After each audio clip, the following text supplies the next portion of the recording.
Thirikari ikoretwo igikinyaniria tabarĩra nyingĩ cia ũthii wa na mbere matũra-inĩ matiganĩte guothe bũrũri-inĩ, ona gũtuĩka mũingĩ ũkoretwo ũkĩonania kwaga kũiganĩra na gũkĩrĩra thirikari, ũkiuga nĩ ĩgondereire harĩ kũhingia ciĩranĩro iria yamerĩire.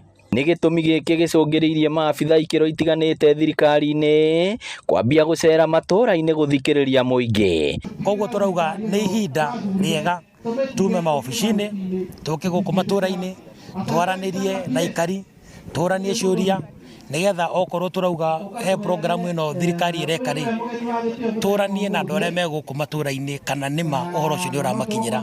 Matongoretio nĩ mwaria wa thirikari Isaac Mwaũra, mwandĩki mũkaru ministry-inĩ ya mathako Elijah Mwangi na mũrunawe ministry-inĩ ya ũgima wa mwĩrĩ Mary Muthoni, nĩ matarĩirie mamwe ma maũndũ marĩa thirikari ĩkinyanĩirie. Twĩna academies 37 iria already ciheanĩirwo wĩra, nĩ ciambĩrĩirie gwakwo na imwe no tũrathiĩ na mbere na gũteithania na contractors nigetha citeng'ere. We must not politicize issues matters health. Let us not politicize, because this is an issue of do or die.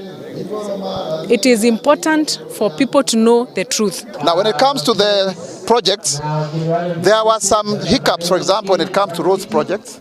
But then now we were able to securitize our roads, and now we have money.